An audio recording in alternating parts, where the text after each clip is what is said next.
Hello everyone, welcome to my YouTube channel Pharma Researcher. So this is the first video of Telangana Pharmacist Grade-II exam preparation series, which is the new series on our YouTube channel Pharma Researcher. So the introductory video of this series has been already uploaded and all the relevant information regarding the exam has been provided to you.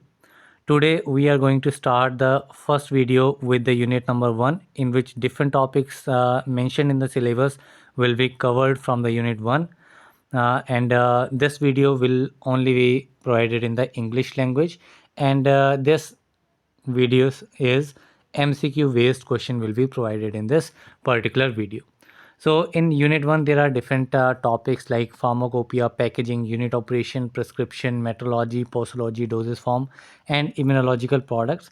The detailed syllabus I will show you later, and topic wise MCQ preparation will be there.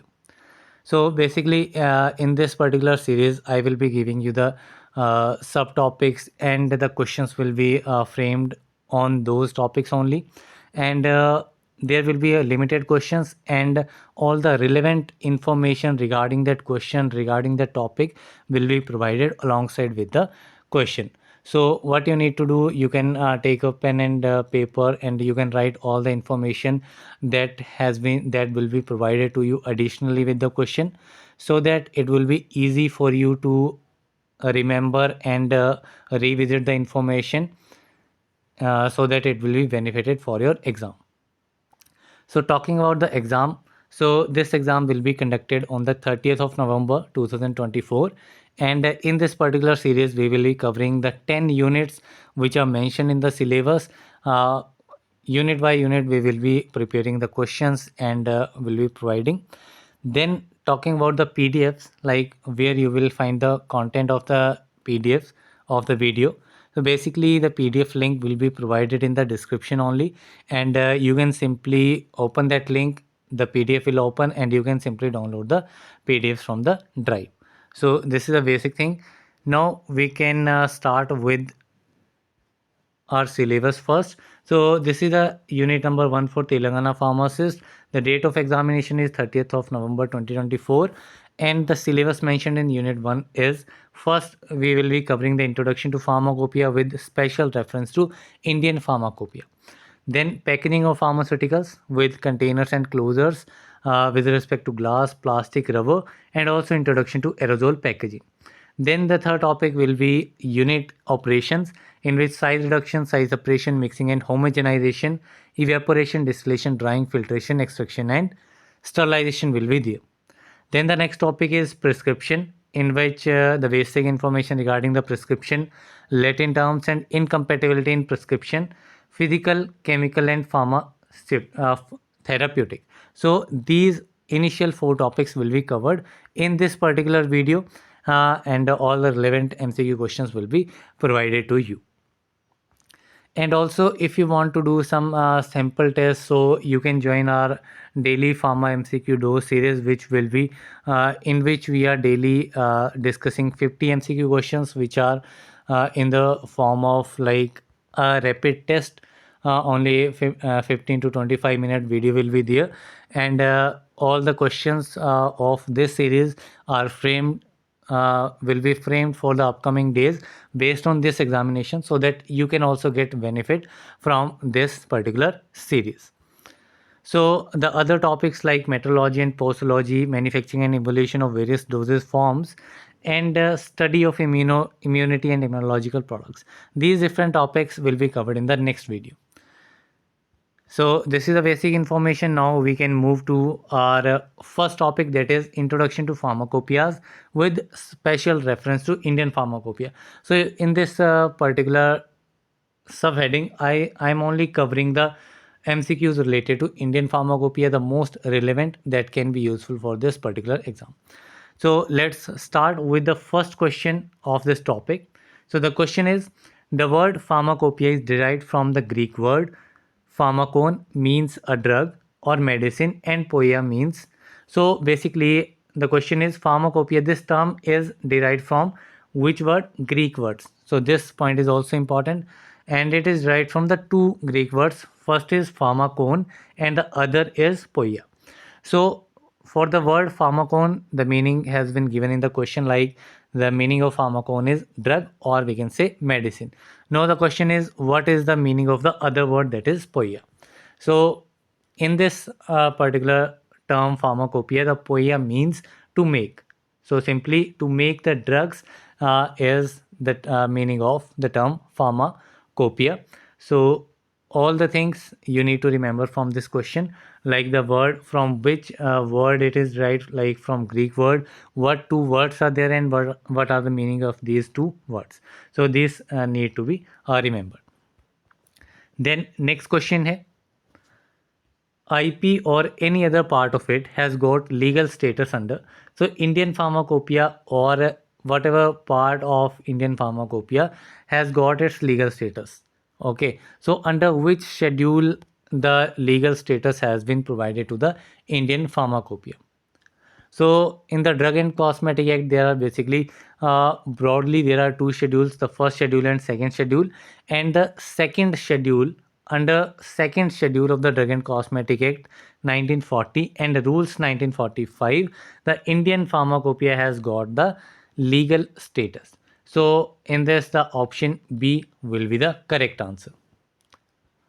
Now coming to the next question. So the question is, first edition of Indian Pharmacopoeia was published in. So Indian Pharmacopoeia, there are multiple editions of Indian Pharmacopoeia, and the first edition, it was published in which year? So right now there are total 9 editions of Indian Pharmacopoeia. So these 9 editions, the information I will be providing, you can write these information with you, so that you can remember all the information regarding the editions of Indian Pharmacopoeia. So basically I'll tell you the 9 edition. The first edition was published in the year 1955, and mostly the question will be asked from Indian Pharmacopoeia from these editions only, like from the years of edition. And this particular question, the first edition, has been asked in almost every second or third examination. In this particular year, in 2024, this question has been asked in more than, I guess, 5 exams that are conducted in this year throughout the India. So these year edition will be most important for you. So now I'll be giving you the years of each and every edition. So total there are 9 edition. The first edition is in the year 1955. Then the second edition, which is in the year 1966. The third edition, which is released in the year 1985. And the fourth edition, which was released in the year 1996. So only 4 editions are there which are released before 2000. So this trick you can remember, like before 2000 only 4 editions are there, and in 70s there is no release of any edition, and the rest you can remember the trick, like 5 6 5 6. So in that way, like first edition you need to remember 1955, then in 70s there is no edition, and in every 10 years there will be one edition, and the last result will be first 5 and then 6 5 and 6. So in that way you can remember this. So first is 1955, in 60s then it is 1966, in 70s there is no edition, then in 80s it is 1985, and in 90s there is 1995. So these 4 years you can remember in that way. Next 4 editions are already completed. Next 5 editions are after 2000.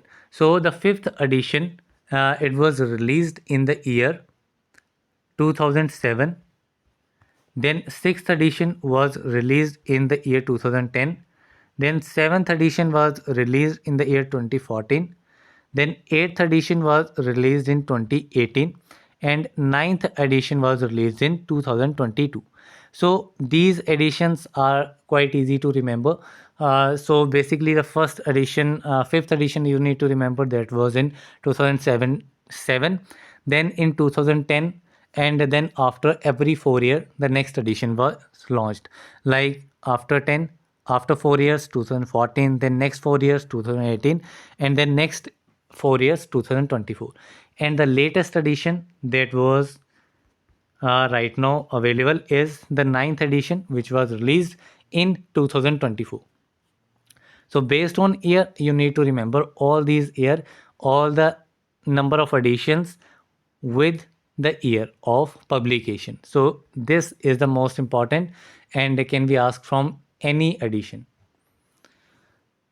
So this much information you need to write and remember. Now we can move to the next edition. Next question. So the question is, how many volumes are there in 7th edition of Indian Pharmacopoeia? So 7th edition, we can remember when was the 7th edition. So 4 editions were before 2000 and the 5th edition was in 2007, then 2010, then 2014. So here we can remember this was the 5th, this was the 6th, and this was the 7th edition. So 7th edition was in the year 2014.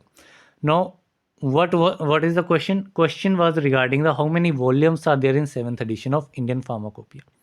So for regarding the volumes, you can there is very simple thing to remember, like 1 2 3 4 5 editions, 6 7 8 and 9. You can write up the 9 editions. Now based on volumes, every two volumes have same, like the first volume has only, sorry, first edition have only one volume, second edition also having one volume, then from third edition there will be two volumes, then in fourth edition there will be again two volumes, in fifth edition there will be three volumes, in sixth edition there will be three volumes, in seventh edition one volume again increase, like four volumes, then in eighth edition there will be four volumes, and in ninth edition there are also four volumes. So based on volumes you can easily remember, like you can make up a pair of two editions, like first two edition are having one volume each, the next two editions having two volumes each, then the next two editions 5 and 6 they are having three editions, then the next remaining editions will be having the four volumes. So two important things from the Indian Pharmacopoeia. First is based on the year of publication of each edition, then second is the number of volumes from each edition. So these two are the important points. So I have only included single question from each of them, so you can remember in that way. Then we can move to the next question. So next question is, supplement of first edition of Indian Pharmacopoeia was published in. So with each edition of Indian Pharmacopoeia there were supplementary or addendum materials which are providing the additional information with for the Indian Pharmacopoeia. So the supplementary file here also important, so that we can remember. So this need to be very much clear, like if you know the editions of Indian Pharmacopoeia, like in which year the Pharmacopoeia was released, then you can easily have an idea or have a guess regarding the supplementary file. Because if the first edition was in 1950 and the second, for example, we can take a right thing, like the first edition was in 1955, second edition was in 1966, then the supplement of first edition will be before 1966. So you can imagine like that way. So now regarding the supplementary files, we can remember the year again and we can mention the supplementary file. So the first edition, that was in 1955 and the supplementary was in the year 1960. Then second edition was in 1966 and the supplementary file was released in 1975. Then the third edition was in, like I have said, like in 70s there will be no edition, so there was supplementary file to the second edition. So third edition was in 1980 and 5 6 again 5, so the third edition was in 1985 and the supplement file was released in 1989 and 1991. So these are the two supplementary files with the third edition. Then in the fourth edition, that was released in 1996, and the supplementary files were released in year 2000, year 2002, and year 2005. Then coming to the fifth edition, that was in the year 2007, and the supplementary file was released in 2008. Then coming to the sixth edition, so sixth edition, when it was released in the year 2010, and the supplementary file was released in 2012. Then coming to the seventh edition, which was the 2014 edition, and the seventh edition, in this the supplementary file was released in 2015 and 2016. Then coming to eighth edition, so eighth edition was released in 2018, and the supplementary files was released in 2019 and 2021. Then the ninth edition, it was released in 2022, and there were no supplementary files with this edition. Only there were 4 volumes with these editions. So this is the important thing regarding the edition year. Supplementary year. So the question was, supplement of first edition of Indian Pharmacopoeia was published in. So in which year it was published? So it was published in the year 1960. So option A is the correct answer. Next question है, who published Indian Pharmacopoeia? So very simple question, like the Indian Pharmacopoeia was published by which organization? So it is quite simple question, and the answer is Indian Pharmacopoeia Commission. Okay, you can also visit the Indian Pharmacopoeia Commission website, and you can also get the relevant information regarding the edition. You can get the relevant information of the latest Indian Pharmacopoeia published, and also there is information provided for the year 2020, 2014 and 2018. So these 2 year Indian Pharmacopoeia information has been provided on the website. So in this question, option C is correct. Next question is, the actual process of publishing the first pharmacopoeia started in the year 1944 under the chairmanship of. So the first edition was published in 1955, that we have to remember this particular year. What the actual process of publishing this particular pharmacopoeia was initiated in the year 1944. Okay, so this year also you need to remember, and the question can also be transformed in that way, like the actual process of publishing the first pharmacopoeia was started in which year. So this year you need to remember, like it was started in the year 1944. Here the question is, under the chairmanship of whom? Like who was the chairmanship of this particular process? So it was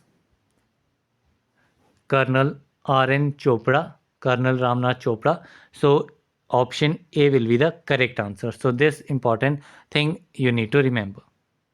And there is one DEC committee, that is Drug Enquiry Committee, and it was run under the chairmanship of Colonel Ramnath Chopra only, and that's why DEC committee is also known as Chopra Committee. So these information you can also remember. Then next question is, the Indian Pharmacopoeia list was first published in the year. So during the process of publishing Indian Pharmacopoeia, so there was Indian Pharmacopoeia list that was first published in the year 1946. So option B will be the correct answer for this question. Next question is, head office of Indian Pharmacopoeia Commission is situated at. So basic question is, like Indian Pharmacopoeia Commission, IPC. So where is the head office of IPC? So the head office is in Ghaziabad. So option D is correct. Next question is, the latest edition of Indian Pharmacopoeia was published under the chairmanship of. So whenever an Indian Pharmacopoeia is published, that Indian Pharmacopoeia is published under someone's chairmanship. Okay, someone will be the chairmanship of IPC, and that chairman is going to release the new edition of the Indian Pharmacopoeia. So the question is, the latest edition. So the question is, which is the latest edition? So the latest edition is of the year 22nd, and it was the ninth edition. So these two information also you need to remember. Now it was published under the chairmanship of, so the chairman was Dr. Mansukh Mandavia. So option C is correct. Also, there has been a few question papers in which the chairman has been asked for the different editions. Like in this year, in the drug inspector exam of Gujarat. So this question was asked like who was the chairmanship of first edition of Indian Pharmacopoeia. So you need to remember all the chairmans of different editions. So basically there are not many names, only 3 or 4 names are there for different editions. So first I'll talk about the first edition, which was in the year 1955. We can also revise this thing. So the chairman was Dr. V.N. Ghosh. Okay. So for the first edition, the chairman was Dr. V.N. Ghosh. For the second edition, which was published in the year 1966, the chairman was Dr. B. Mukherjee. Who was the chairman? Dr. B. Mukherjee. Then for the third edition, the it was published in 1985, and the chairman was Dr. Nityanand. Who was the chairman? Dr. Nityanand. Then for the fourth edition, which was published in 1996, the chairman was again Dr. Nityanand. Then for the fifth edition, which was published in 2007, again the chairman was Dr. Nityanand. Then for the sixth edition, which was published in the year 2010, the chairman was Dr. Gulav Nabi Azad. Okay, so the chairman was Dr. Gulav Nabi Azad. And for the seventh edition, which was published in 2014, again the chairman was Dr. Ghulam Nabi Azad. Then for the eighth edition, that was in the year 2018, the chairman was Dr. P.K. Pradhan. Dr. P.K. Pradhan, Dr. Prasantha Kumar Pradhan. So, and for ninth edition, it was Dr. Mansukh Mandavia, which is the current chairman of IPC. Now we can move to the next question. So the question is, how many new monographs were added in Indian Pharmacopoeia 2022?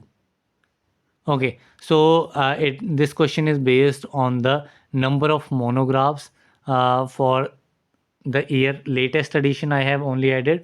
So in the year 2022, total 92 new monographs were added.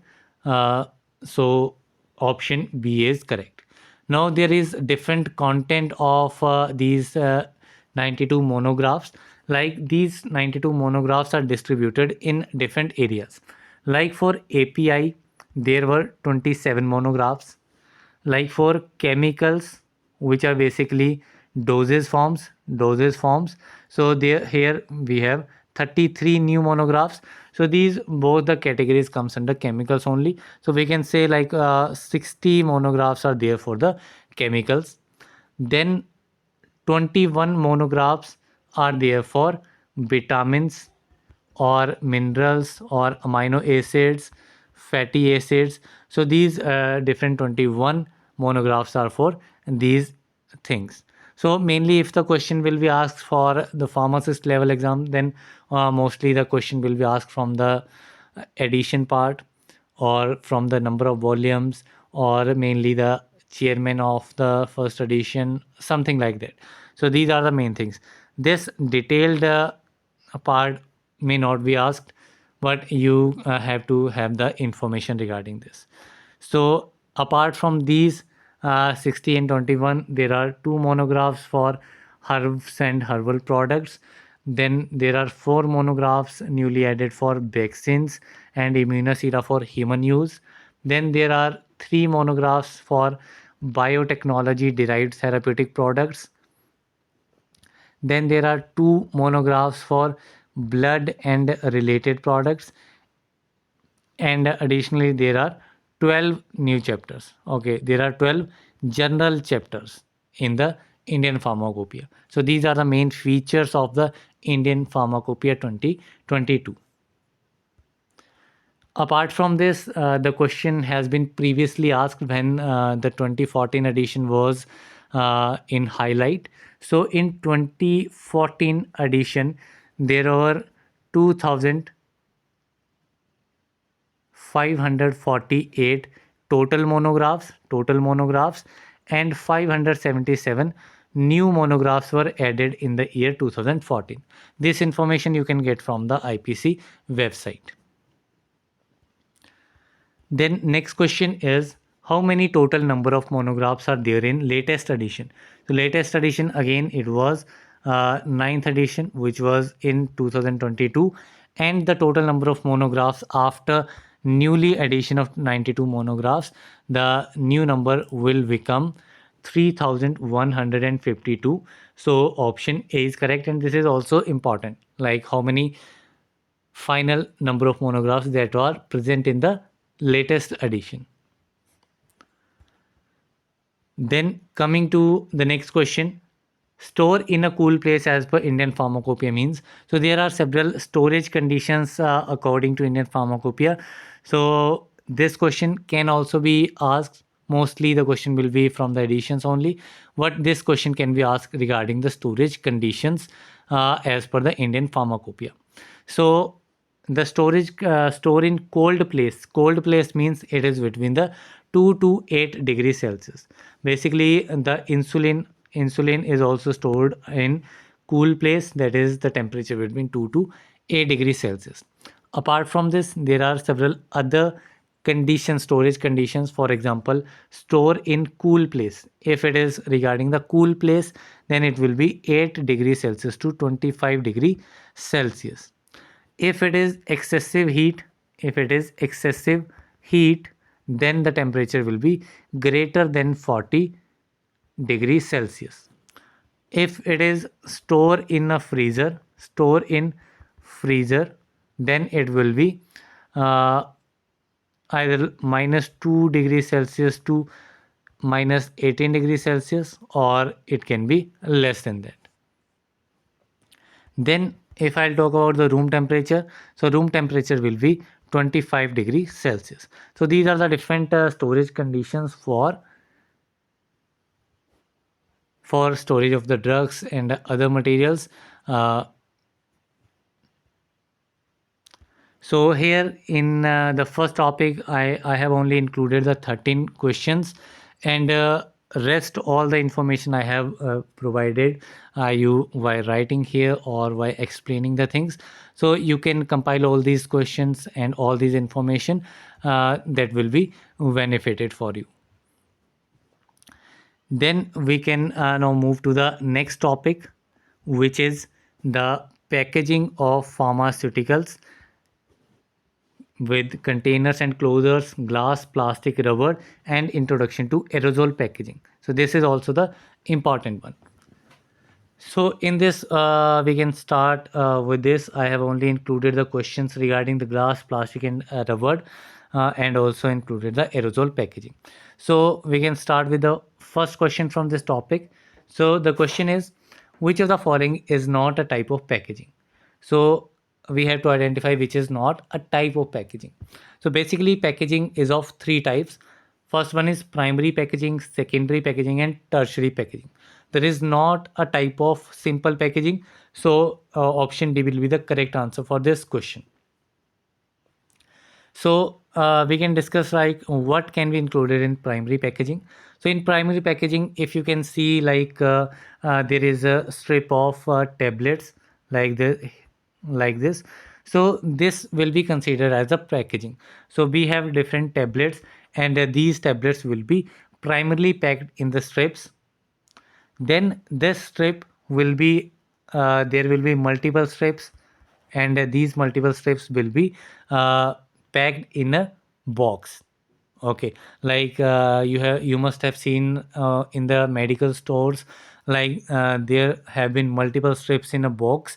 That box is known as the secondary packaging, and that single strip which is given to you or to the patient, That is the primary packaging. Now there is also tertiary packaging. So when these multiple boxes, like these multiple boxes has been packed in a bigger box, okay, so that will be considered as a tertiary packaging. Like if like in few medical stores there will be only few deliveries, like then they will be delivered in the secondary packaging. What from the industry itself, it will be released in the tertiary packaging, in which multiple these small boxes will be delivered. So these are the mainly three types of packaging. I hope like you will be clear with these primary, secondary and tertiary packaging. And if any question regarding any of these, like any of these packaging, so you must able to answer this question. Now we can move to the next question. Which of the following is an example of primary packaging? So from this we need to identify like which is a primary packaging example. Okay, so you can identify like ampule. Ampule is a primary pack. Like a drug is directly placed in this ampule. Okay, so this one is the primary pack. Then vials is also the same. Like in this also the drug is directly placed in the primary pack of vials. And the strip package, this I have already explained you, like these are the primary packaging. So these all are the examples of primary packaging. So option D, all of the above will be the correct answer. Next question is, which of the following is not a secondary packaging? Now we have to identify like which is not a secondary packaging. So secondary packaging, I have shown you like what is called the secondary pack. So paper and boards, these will be the secondary packaging. Like we have multiple strips and we can make a paper or board box and we can place those strips in that box. So these can be considered as a secondary packaging. Then for the cartoons are also on the secondary packaging. The closures are basically included in the primary pack. So this is not a secondary pack. And also boxes also the secondary packaging. So here the right answer is closures are not the secondary packaging. So option C is correct. Next question is, which of the following is not a packaging material? So here we need to identify which is not a packaging material. So basically it is regarding the pharmaceutical products. So glass, many chemicals are used for uses glass as a packaging material. Iron is not a packaging material. Basically metal can be used as a packaging material and plastic is also used as a packaging material. So here iron is not a packaging material, so option B is correct. Next question is type 2 glasses. So glass is used as a packaging material. So on glass there is mostly a chance like we will be having a question. So basically there are four types of glasses: type 1 glass, type 2 glass, type 3 and type 4 glasses. The type 1 glasses, if I'll talk about the type 1 glass, type 1, that type 1 glass is highly resistant borosilicate glass. Then if I'll talk about type 2 glass, then type 2 glass is the treated soda lime glass. Then if I'll talk about type 3 glass, so type 3 glass is general or regular soda lime glass, means which is not treated. Treated one is the second and the regular soda lime glass is the third one. Then there is the fourth type of glass, that is type 4 glass. This is the general purpose soda lime glass. This is what? This is the general purpose soda lime glass, or there is another name for this, that is the non-parental. NP is non-parental pharmaceutical glass. This is the type 4 glass. So this question can also be asked. The question can be asked from all of these. Mostly the type 2 and type 3 are generally asked because these can create the some confusion and increase the difficulty level of the exam. So that's why these are asked. So you can remember like type 2 glass is treated soda lime glass, so that you need to remember. So here the correct answer will be the option number V, treated soda lime glass is type 2 glass. Next question is, water attack test is performed for. So there is one test, that is water attack test. So this water attack test is performed for the type 2 glass, that is the treated soda lime glass. I will repeat this information so that it will be rememberable for you. Like type 2 glass is the treated soda lime glass. And for these type 2 treated soda lime glass, water attack test is performed. So this is a very important thing. If I'll talk about the other glasses like type 1 glass, type 3 glass, type 4 glass, we know like for type 2 glass it is water attack test. What for type 1, 3 and 4 glasses, there will be a powdered glass test. There will be a powdered glass test. Now there are also several limits of test, which is again if we need to increase the difficulty level of the exam, then we can ask the test limit for these tests. Basically these two things are sufficient. There is type 1 glass in which powder glass test is applied, and the size used is for all sizes. Okay, and the test limit is 1.0 ml of 0.02 normal H2SO4. It is for type 1 glass. If I'll talk about type 2 glass, there can be limit on the sizes as well. If the size is 100 ml or less, 100 ml or less, then this amount will be 0.7 ml of same 0.02 normal H2SO4. If the size is over 100 ml, like it is greater than 100 ml, then it will be 0.2 ml. Again, for type 3 and type 4 glasses, these are used for all the sizes, and for type 3 glass the test limit is 8.5 ml, and for type 4 glasses the test limit is 15 ml. So these information you can also remember. Now we can move to the next question. The next question is, a type of plastic when heated they become flexible so that they do not become liquid. So basically the plastic are of two different types. So you can remember this thing. It is a type of plastic. When this type of plastic is heated, it can become flexible, but it will not liquefy. So if it is not liquefy and it become flexible, then it is the thermosetting type. So option A is correct. Then next question is a similar type of question. A type of plastic which on heating becomes softened, like it becomes flexible or it becomes softened to viscous fluid which hardens again on cooling.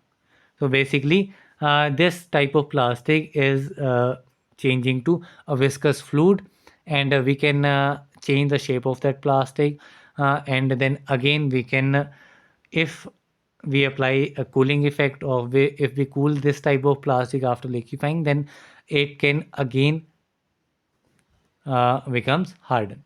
So this type of plastic is known as thermoplastic type. So option B is correct.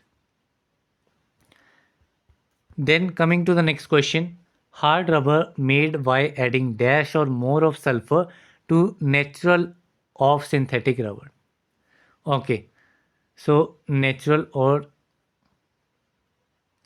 so we can make hard rubber to natural or synthetic rubber by adding 25%. If we add 25% sulfur to the natural or synthetic rubber, then we can make this synthetic rubber to a hard rubber. So this percentage you must know. So here the option B will be the correct answer.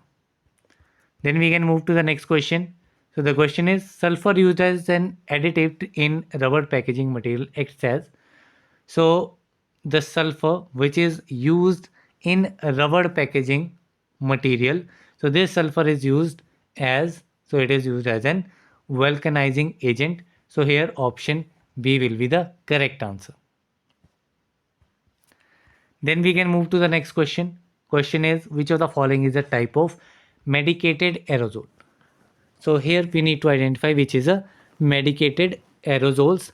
So there are basically different types of medicated aerosols in which the meter dose inhalers are there, dry powder inhalers, nebulizer. These all are the medicated aerosols. So here option D will be the correct answer.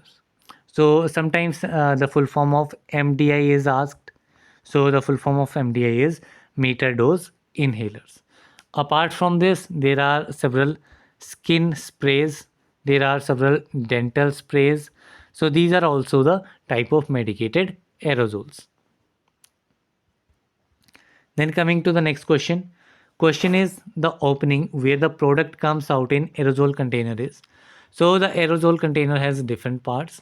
So that part which is known as the opening from where the product comes out from the container, that opening is known as valve.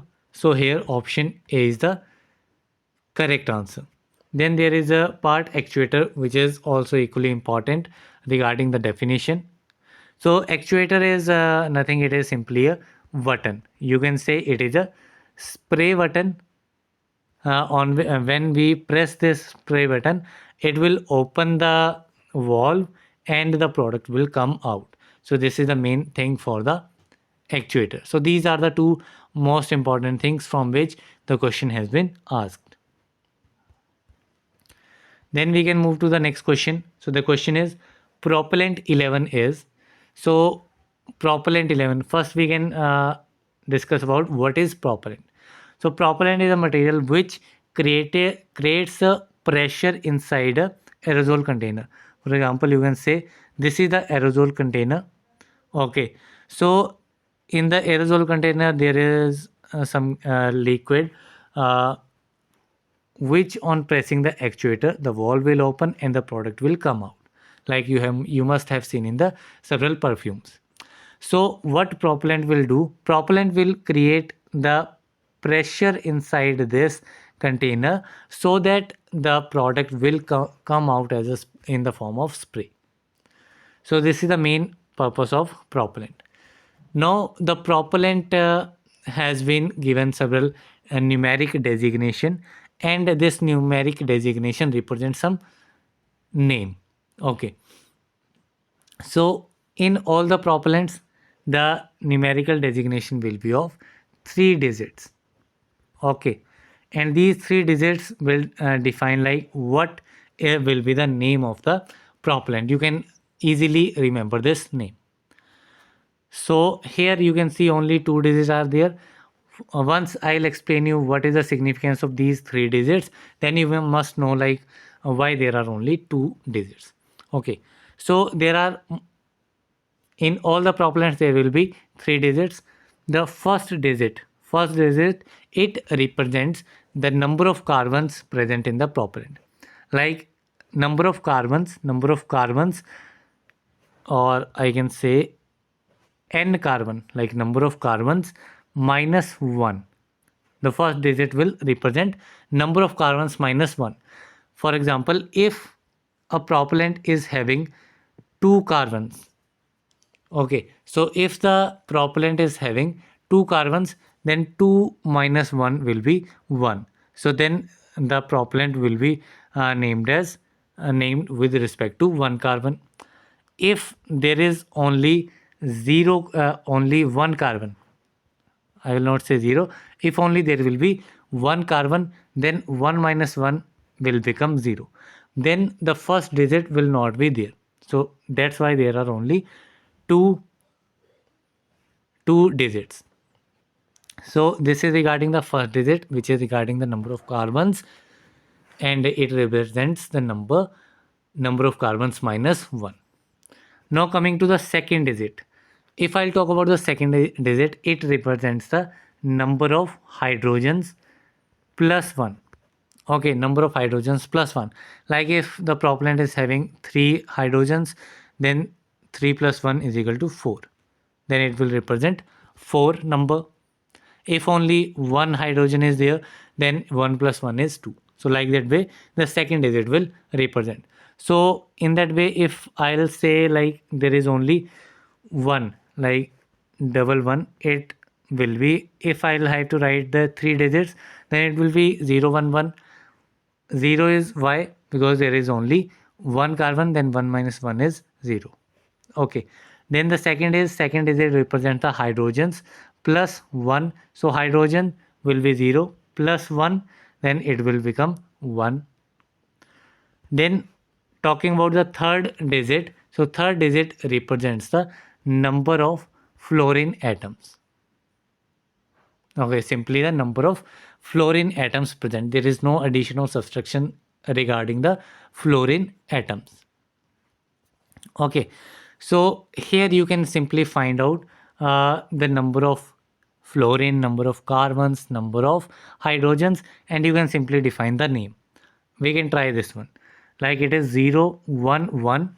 So first digit represents number of carbons. It is 0. That means it is 1 minus 1. 1 minus 1 is 0. Means there will be one carbon atom. So here we can see it is trichloromonofluoromethane, methane, it is ethane, ethane. Ethane is having 2 carbons, methane is having 1 carbon. So the answer will be from these option A and B. Second digit represent the number of hydrogens plus 1. So the number of hydrogens will be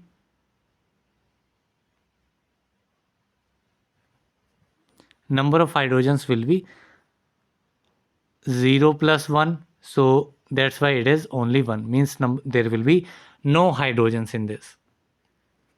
Okay, so there will be one carbon, 0 hydrogen, and third digit will represent the fluorine. So there will be one fluorine atom. So if I'll see in the option B, there are difluoro, means 2 fluorine atoms are there, which is not the case. And in the option A, there is one monofluoro, that is only one fluorine atom is there. So the probable answer will be option number A, trichloromonofluoromethane. So like that way you can find out the numeric designation and you can find out the name of the propellant. So I hope this you must have learned this method to find out the numeric designation and the name of the propellant. So here I can provide so this option B and option number C, these two you can give the numeric designation for these two names, and you can just simply mention in the comments with the name propellant. Okay, propellant B is this and C is this. So this you can mention in the comments so that it will also show that you must have practiced this and you must have learned this particular thing. Now we can move to the next question. Question is, the material used for the manufacture of aerosol container should withstand the pressure as high as.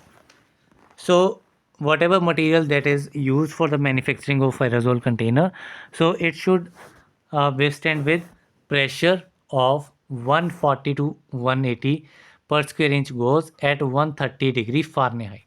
So this temperature you must need to remember. So here option C is correct. Next question is, dip tube in aerosol container is made up of.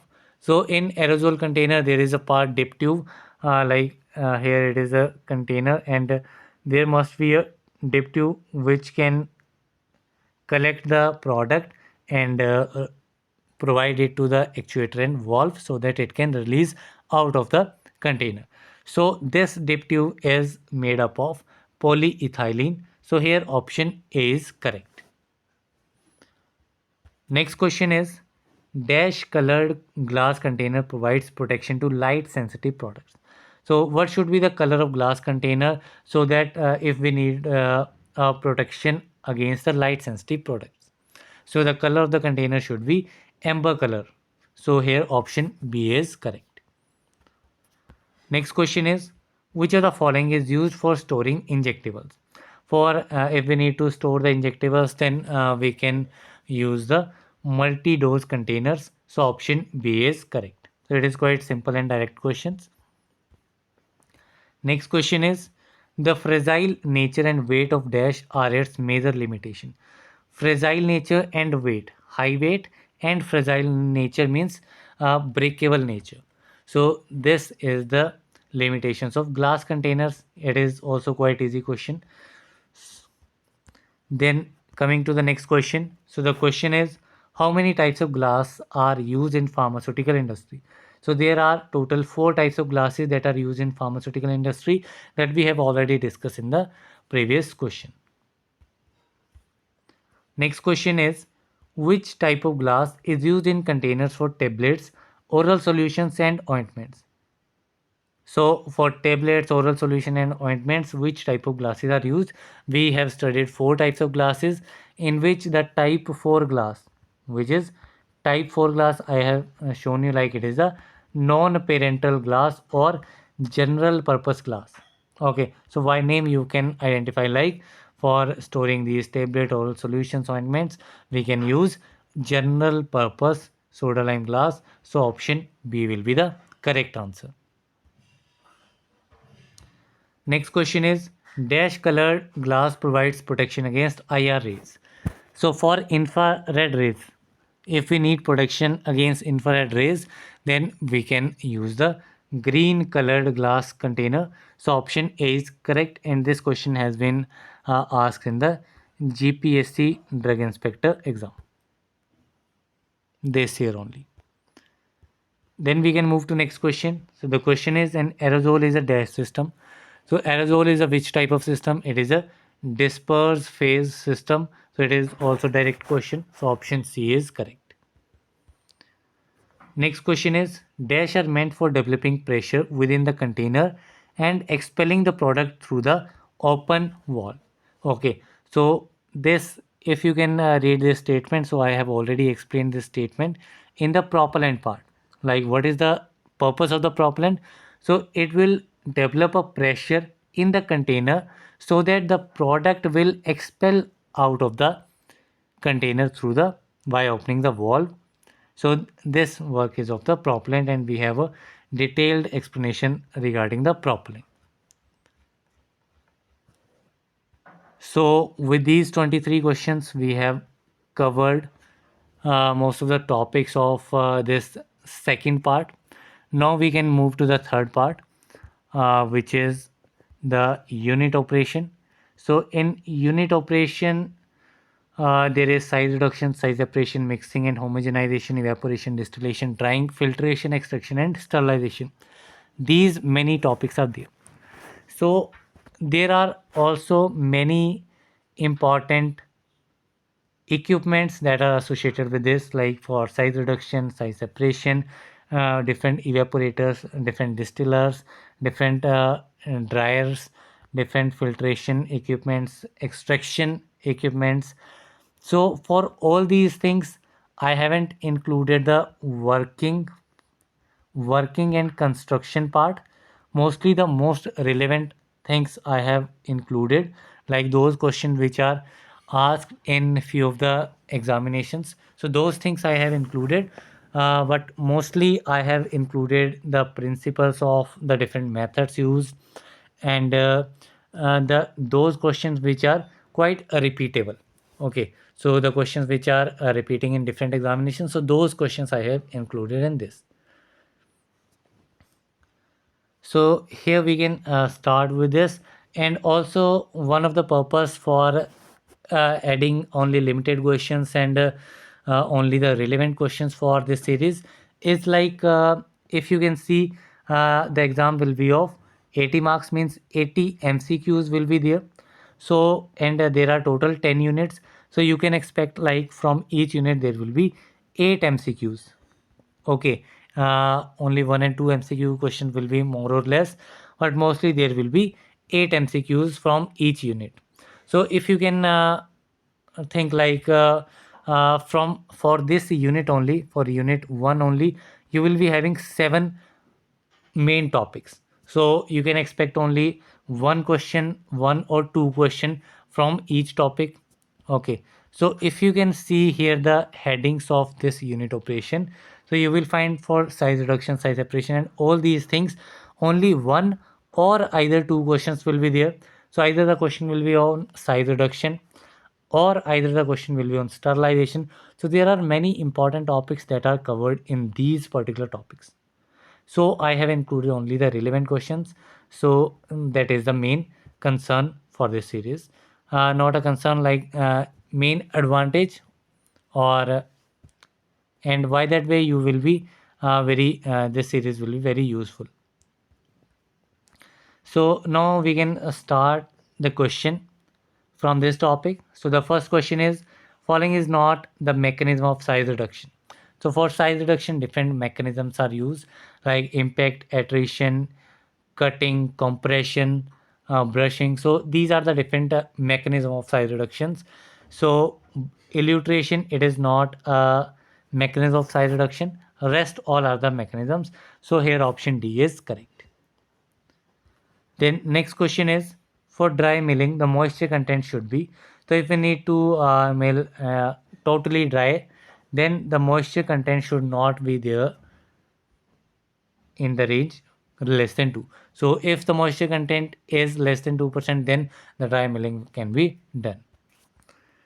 Then next question is, for effective operation of wall mill, the wall charge, that is percentage of volume of mill filled by the walls, should be. So in wall mill there will be a this cylindrical type of container in which we will put the material to be size reduced, and there are several balls which are used for milling the product, milling the content. So basically this mill will rotate, this cylindrical apparatus will rotate, and the walls will move around the axis. They will create the centrifugal force, and like that way they can size reduce the product. So for these walls, the volume of mill filled by the walls should be between 30 to 50%. So here option B will be the correct answer. Next question is, critical speed of the wall mill is the speed at which. So I already said like this cylinder will be rotating. So what should be the speed of this uh, wall mill so that there will be an efficient and accurate size reduction. So the speed should be in that way, like walls will need to begin to centrifuge within the mill. So here option A will be the correct answer. Next question is, raw Wolffian glycyrrhiza can be size reduced the best way. Why of? So raw Wolffian glycyrrhiza, these are the products, and we can size reduce these products by using the cutter mill. By using the cutter mill, so there is basically a cutter with the help of cutter, the products will be size reduced. Next question is, which mill is used for size reduction of thermolabile substances? If there is a thermolabile substance, then for that particular substance we can use the fluid energy mill. So here option D is correct. Next question is, hammer mill works by the following principle. So the working principle of hammer mill is impact. So here option A is correct. So for impact, attrition, compression, so these are the terms, and the definition can be asked for these terms, like what happens in this particular principle. So I have included few questions for these definitions. So you must know like what happens in the impact, what happens in the attrition or compression. So for the principle of hammer mill, we can say like impact is the principle. Next question is, one of the following mill works on both the principles of interparticulate, attrition and impact. So for impact and attrition, both principles, the fluid energy mill works.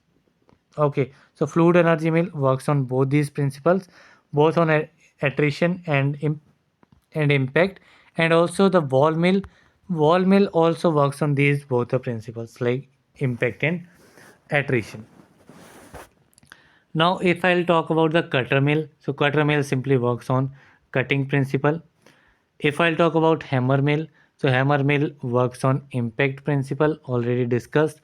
Then if I'll talk about the roller mill, so roller mill works on the compression principle, or the attrition principle. So this is the main thing. And rest I have already discussed. Wall mill is also important. Then coming to next question, the question is, in dash method, pressure is applied on the material so that it gets crushed into smaller size particles. Simply, in which method the pressure is applied on the material and that material will be crushed into smaller pieces. So by the name itself we can identify like it is compression. Basically, we are compressing something and applying the pressure. So here option C is correct.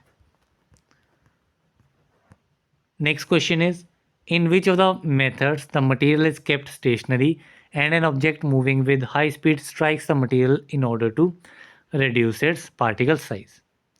So simply here this is the material which we need to reduce the size.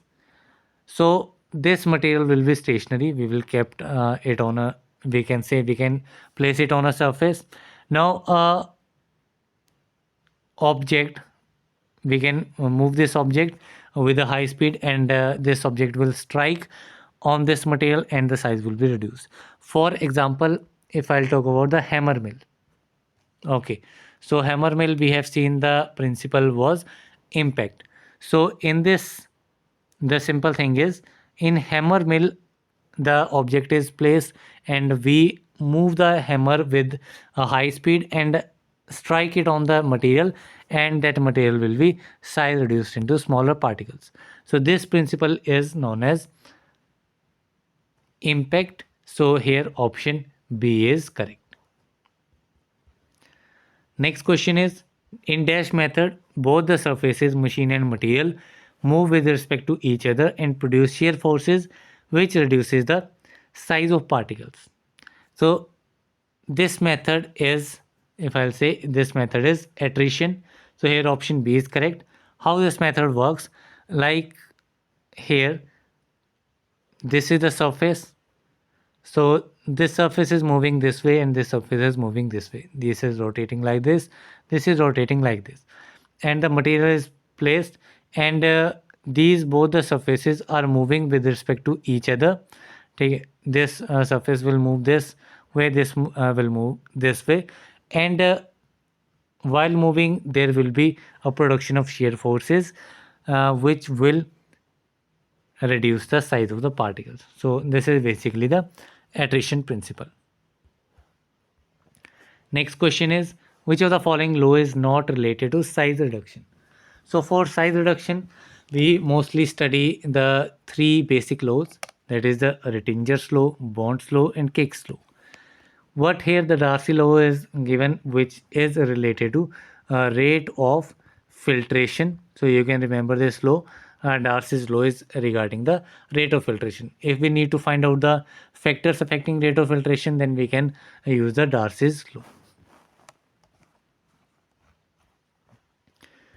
Then coming to the next question, the question is, wall mill works on the principle of, this I have already discussed. So wall mill works on both the principles of impact and attrition. So here option C, both A and B is correct. Next question is, edge and end and edge runner mill works on the principle of. So there is another mill which is end and edge runner mill. So it works on the principle of crushing and shearing. So here option B is correct. Next question is, fluid energy mill is also known as, so fluid energy mill, this is also known as pulverizer, micronizer or jet mill. So here option D, all of the above is correct. These all are the names of fluid energy mill. Then coming to next question. So the question is, according to Indian Pharmacopoeia or British Pharmacopoeia, very fine powder is one of which. So a very fine powder, when we can say the powder is very fine, so when all the particles pass through seam number 120, then the powder will be categorized as very fine powder. So here option A is correct. So there are different grades or standards of powders. which depends on the passing through different sieve numbers. So we can discuss here all of them. So first is coarse. Coarse means the particles will be uh, in high in diameter. So for coarse, for coarse grade of powder, the powder will completely pass through sieve number 10. Okay, from sieve number 10 it will be completely passed, and from sieve number 44 only less than 40% particles will be passed from sieve number 44. Then the next grade is moderately coarse. Moderately coarse. For moderately coarse, uh, all particles will pass through sieve number 22, and only less than 40% particles will pass through sieve number 60. Then the next one is moderately fine. So for moderately fine, all the particles will be completely passed through sieve number 44, and less than 40% particles pass through sieve number 85. Then next is fine particles. So for fine particles, all the particles will be passed through sieve number 85, and less than 40% particles pass through sieve number 120. Then next grade is very fine powder, which we have already seen, like all particles will pass through sieve number 120. Then there is another category which is microfine. Microfine. In microfine, 90% particles pass through sieve number 350. And for superfine, another grade is superfine.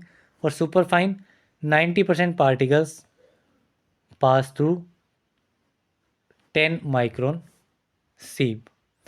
So these are the different courses, and question can be arise from this. Mostly from this particular topic, the question is arise from this part. So you can remember all the grades with their passing through sieve numbers. Then we can move to next question. Which of the following is a mechanism of size separation? So now the question is regarding the size separation. For size separation, agitation, brushing, centrifugal force, these all are the mechanism of size reduction. So option D, all of these is correct. Next question is gyratory method is known as. So gyratory method जो है, so this gyratory method is also known as a rotep sieve shaker, in which there are multiple sieves of different sieve sizes that are placed in order, and then a gyratory method is applied, and the size separation is done basically. Next question is cyclone separator is a type of sedimentation technique which works on the principle of. So cyclone separator is very important because in a few of the state level exams the question has been arise from cyclone separator. So you need to remember this, like cyclone separator is used for the size separation, and it is a type of sedimentation technique. You can say like the principle is sedimentation, and other principle is the centrifugal force. It works on the principle of centrifugal force. So option A is correct. So the question can be asked from both the ways. Like sometimes they can ask principle based on sedimentation, sometimes they can ask principle based on centrifugal force. So in both ways you need to remember this. Then next question is the upper part of cyclone separator consists of a. So in cyclone separator, if you see the construction, so there is a uniqueness, like the upper part is consisted with the tangential inlet. So here option A will be the correct answer. And also the outlet tube is also provided in the upper side, and for solid outlet there is another outlet at the bottom. Then coming to the next question. So the question is, which of the following is not a type of sieve? So basically there are different types of sieves, and woven wire sieve, bolting cloth sieve, wire screens. So here we have asked like which is not a type of sieve. So here the correct answer will be none of the above. So these all are a type of sieve. So not a type is none. So option D is correct. So basically, in woven wire sieve, what is the thing is, in woven wire sieves there are two types of basically sieves. One is plain weave, which is simply like here are these wires, and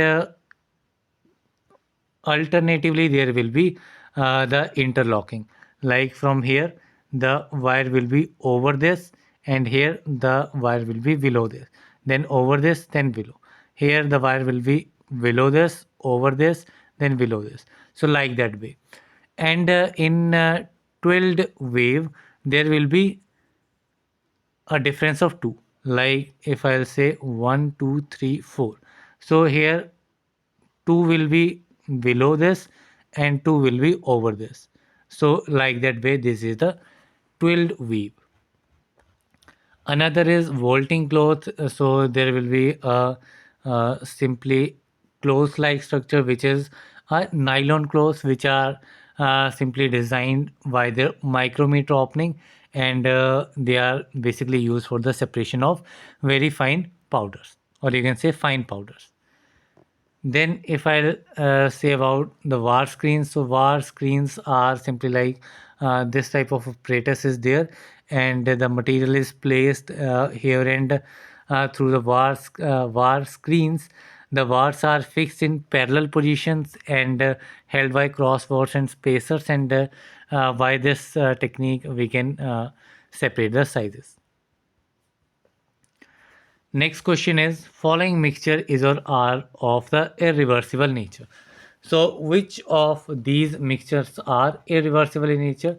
So there are positive mixtures which are irreversible, means which cannot be reversed. So these are the positive mixtures which are irreversible in nature. So option A is correct. Next question is, choose a method to achieve supersaturation for a substance whose solubility is independent of temperature, substance with flat solubility. So here we need to find a method which is used to achieve supersaturation for those substances whose solubility are independent of the temperature. So to achieve supersaturation, there are different types of technique, in which evaporation is one of them, by cooling, by precipitation, or by addition of third substance. So these are the different methods to achieve supersaturation. Then coming to next question, which of the following factors influence the rate of evaporation?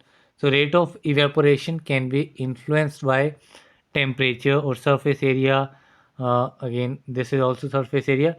So for all these factors, rate of evaporation is influenced.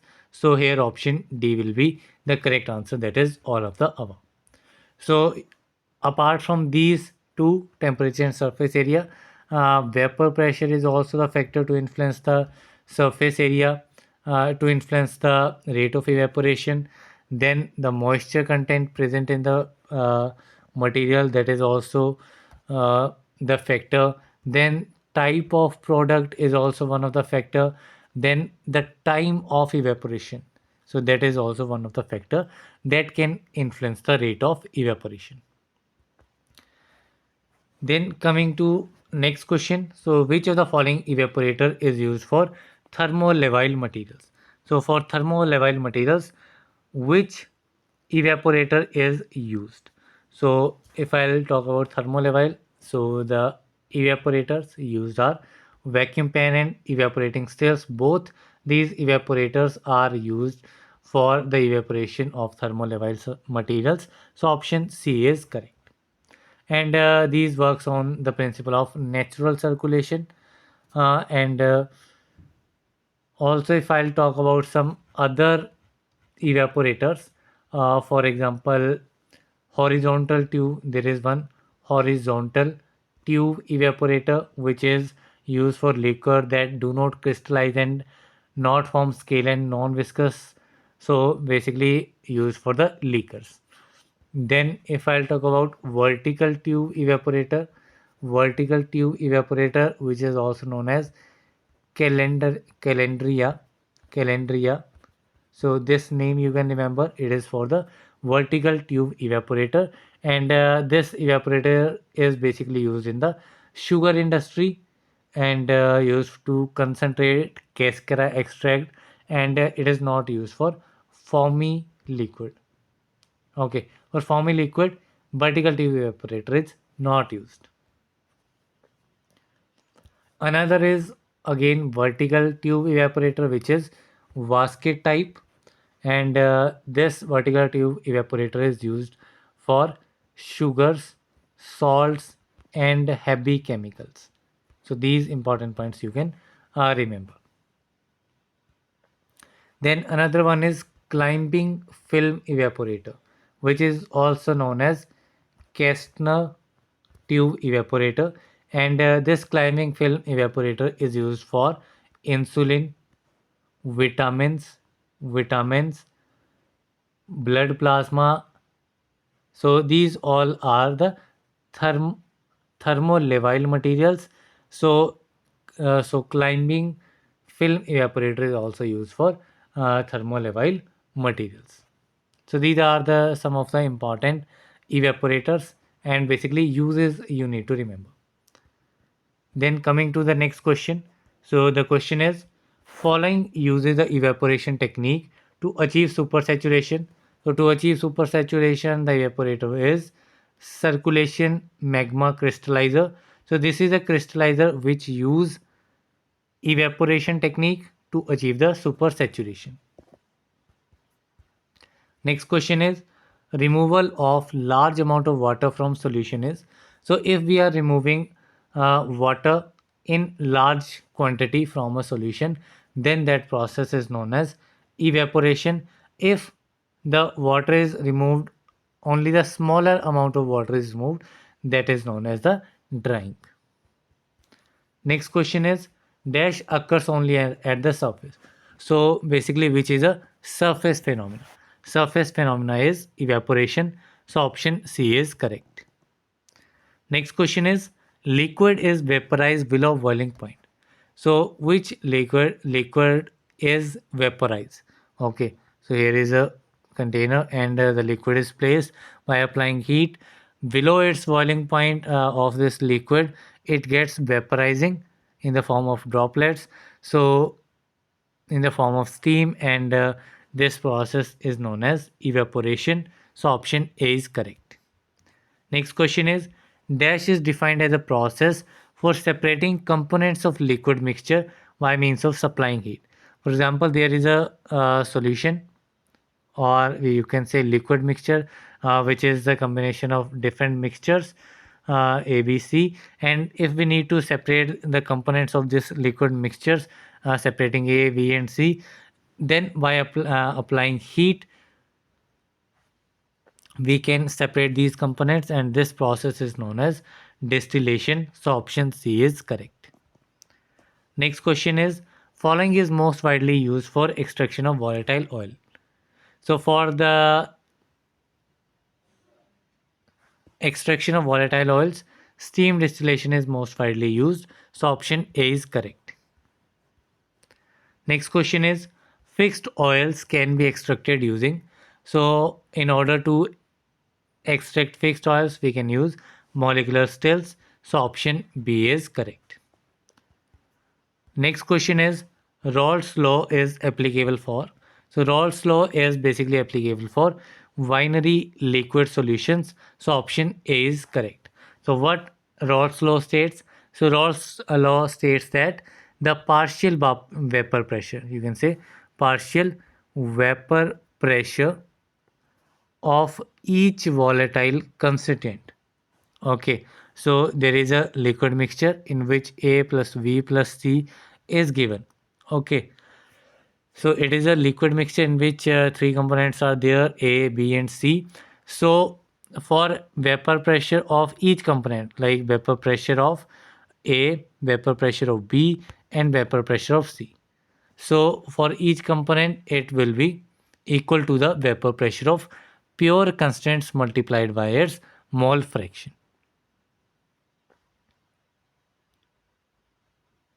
Okay, so basically what it is saying, like the partial vapor pressure of each volatile component constituents. So PA plus PB plus PC, it will be equal to the vapor pressure of pure constants, and it will be multiplied by the mole fraction or in the solution at given temperature. So this is the Raoult's law. Then coming to next question. Question is, a material is termed bone dry if the moisture content is reduced to. So if the moisture content is reduced to zero moisture, then the material is termed as bone dry. So option B is correct. Next question is, ideally the drying should be done to a level of. So ideally drying should be done to a level of equilibrium micelle concentration, that is EMC. So option A is correct.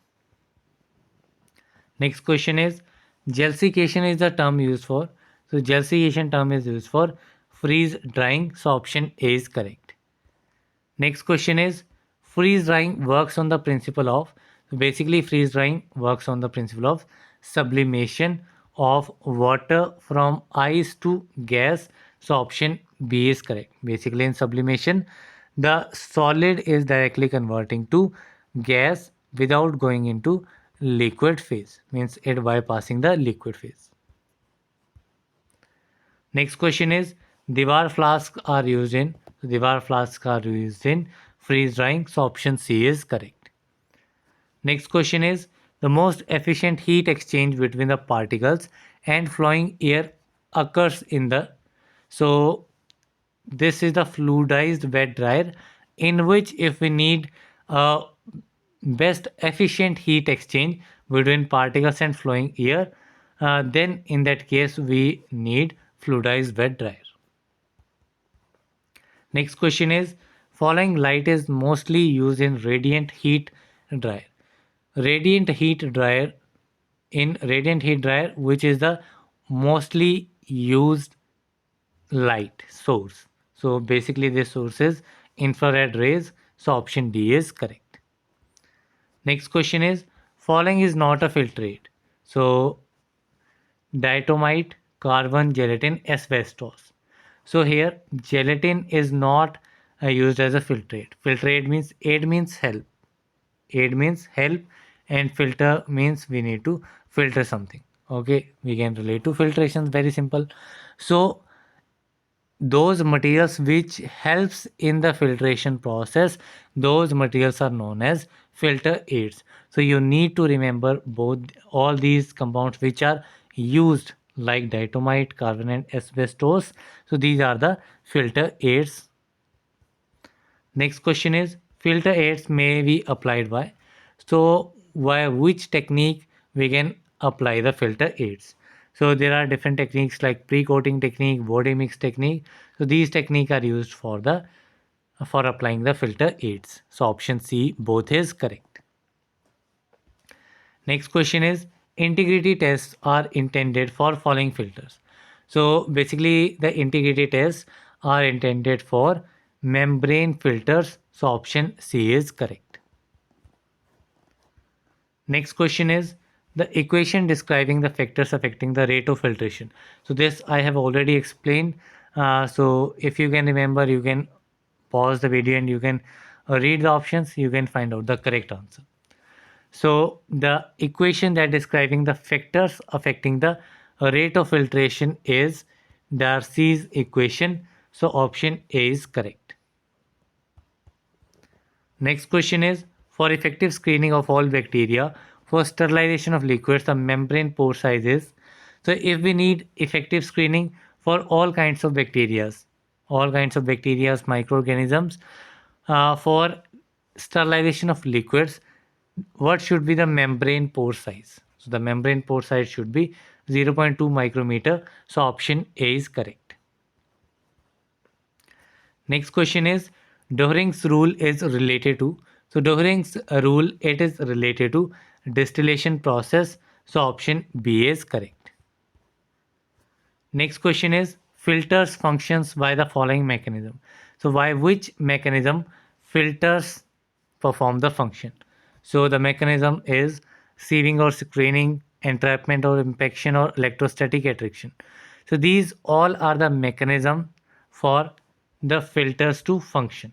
So here option D all is correct. Next question is clarification is a term used when the solid content of the product is. So when solid content of the product will be less than 1%, then in that case we can use the term clarification. So option A is correct. Next question is Sweetland filter is a modified type of. So Sweetland filter, it is a modification of leaf filter. So option A is correct. Next question is talcum powder is commonly sterilized by. So for the sterilization of talcum powder or surgical powders, we use dry heat sterilization. So option A is correct. Next question is biological indicator used for moist heat sterilization is. So biological indicator we must know it is Clostridium sporogenes. So option C is correct. I have already discussed this question in the daily Pharm MCQ series. So there you can find. So also there is Bacillus stereothermophilus. This also I have discussed with you. So this is also the biological indicator for moist heat sterilization technique. Next question is dose of gamma radiation used for sterilization is. So for sterilization, the dose of gamma radiation should be 25 kilogallon. So option B is correct. Next question is fragile heat sensitive equipments are sterilized by which method? So fragile heat sensitive equipments, these are sterilized by ethylene oxide, that is the gaseous sterilization. So here option B will be the correct answer. Next question is which of the following is dry heat sterilization method? So basically if I'll talk about simply sterilization methods, so there are basically three types of sterilization method. One is physical. In physical there are different methods. So first I'll explain the physical, other are chemical and mechanical methods.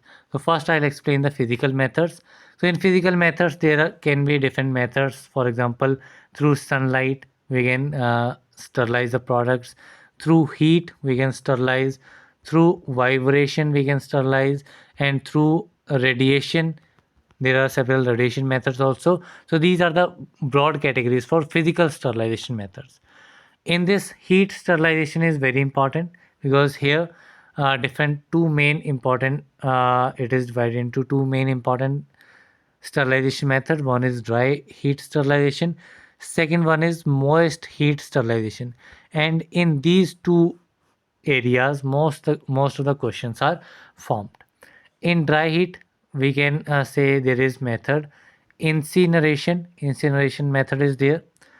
Then hot air oven method is there. Flaming method is there, and red heat sterilization method is there. So these are the dry heat sterilization method in which hot air oven is most widely asked questions. Then if I'll talk about the moist heat sterilization, so in this there is the steam sterilization, there is autoclaving method is there. Then pasteurization method is also there. Then after that inspissation method is there. Then the tyndallization method is there, then simple boiling method is there. So these are the different methods that are used under moist heat sterilization. Then in a radiation method of sterilization, and a radiation method is the fastest method. So in radiation we can use ionization techniques in which X-rays are used, gamma rays are used, and there are also several non-ionization methods are there. In non-ionization method, there are IR radiations and there are UV radiations. So these are the different radiation physical sterilization methods. Then talking about the chemical methods, the second main category. In this, there can be a gas sterilization or there can be liquid sterilization. For gases, we use formaldehyde. You can write it in your paper or your copy. For gas sterilization, we can use formaldehyde. We can use ethylene oxide. We can use ethylene oxide. We can use ozone. Okay, we can use ozone or we can use beta propyl lactone. Then for liquid, we can use several alcohols, we can use aldehydes, we can use phenolic compounds, we can use halogens, we can use different surfactants. So these are used for chemical sterilization. Then the third one is mechanical sterilization. So in mechanical sterilization, we can simply use the filtration technique. Whatever filtration techniques are there, we can use those for sterilization processes. Now coming back to the question. So which of the following is dry heat sterilization method? So incineration, I have shown you. Inflammation, I have told you. These are the dry heat sterilization method. And pasteurization, third option is both A and B. So this can be correct. So pasteurization is a moist heat sterilization. It is not a dry heat sterilization. So here the correct answer will be option number C. Both A and B is correct. Next question is sterilization temperature for hot air oven is. So for hot air oven, the sterilization temperature can be 160 degrees Celsius for 2 hours. The timing can be slightly higher or lower based on the books, and 180 degree for 30 minutes. So these both are the temperatures through which we can do the sterilization process in hot air oven. So option C, both A and B is correct. Then coming to next question. So the question is, which method is used for the sterilization of milk? So for the sterilization of milk, we use pasteurization method. So option A is correct. So in pasteurization method, basically the milk is sterilization, and in this two methods are used. One is Holder method, other one is flash method. So in Holder method, the temperature is 63 degrees Celsius for 30 minutes, and a flash method utilizes slightly higher temperature. What the speed of sterilization is very less, it is only 20 seconds. So it is a very rapid method for sterilization. Coming to next question. So the question is method used for sterilization of culture media. So for the sterilization of culture media, the method used is tindelization method. So option D is correct. So in tindelization method, this sterilization method is done for 3 days. Basically at 100 degrees Celsius or 80 degrees Celsius, it is heated. The product is heated mainly 100 degrees Celsius for only 30 minutes. For only 30 minutes, the material is heated at 100 degrees Celsius for 30 minutes for 3 days. It is done for 3 days. 1 hour on 30 minutes on one day, then again 30 minutes on second day, and then 30 minutes on the third day. So why this process for 3 consecutive days? We can do the sterilization in tindelization process, which is used for the sterilization of culture media. Then coming to next question. So the question is mechanism of sterilization for dry heat sterilization is. So for dry heat sterilization, the mechanism of sterilization is oxidation of proteins. So here option A is correct. So if I'll talk about the moist heat sterilization, So in moist heat sterilization, denaturation of protein or coagulation of protein is the mechanism of sterilization. And for moist heat sterilization, if I talk about the temperature condition, for dry heat, we have seen the temperature conditions. And for moist heat sterilization, the temperature condition is 115 degrees Celsius for 30 minutes or 121 degrees Celsius for 15 minutes. So this is the temperature conditions for moist heat sterilization technique. Now coming to the next question. Question is, which of the following is the most rapid method of sterilization? So this I have already discussed, like the most rapid method of sterilization is a radiation method. So here option A will be the correct answer. Then coming to the next question. So the question is, time for heat or chemical exposure or dose for radiation exposure required for microbial population to decline by 1 decimal point 90% 1 logarithmic unit reduction. So basically the time and dose required for microbial population to decrease by the 90%. Okay, if we achieve 90% reduction, to achieve 90% reduction, what is the time required, what is the dose required? So that is known as D value. This is known as D value. So option A is correct. Now next question is, all metal syringes are sterilized by which method? So metal syringes are basically sterilized by the dry heat sterilization method. So option C is correct. So apart from this, if I'll talk about apart from metal syringes which are sterilized by dry heat sterilization, so other is glasswares. Glasswares are also sterilized by dry heat sterilization. Then the oil and powders in small containers, so those are sterilized by dry heat. Then oily injections are also sterilized by dry heat sterilization.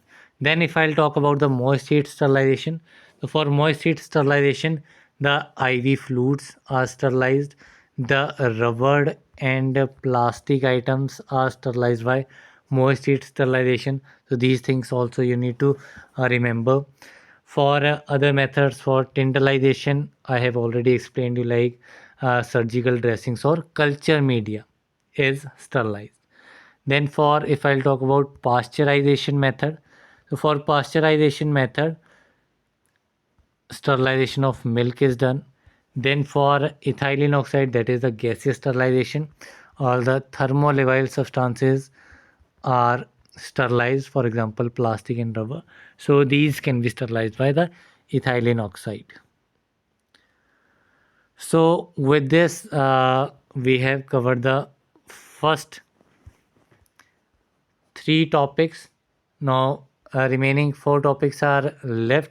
So these 4 topics I will be covering in the next part, as the already 1.5 hour is already done. So I have shifted this part also in the next part. So till then, that's all for this video. We can meet in the next video. You can practice other questions in the daily pharma MCQ series, and also whatever topics I have explained, you can watch other videos also on different platforms, so that you can get more benefit from these things. So that's all for this video. We can meet in the next video. Till then, thank you very much.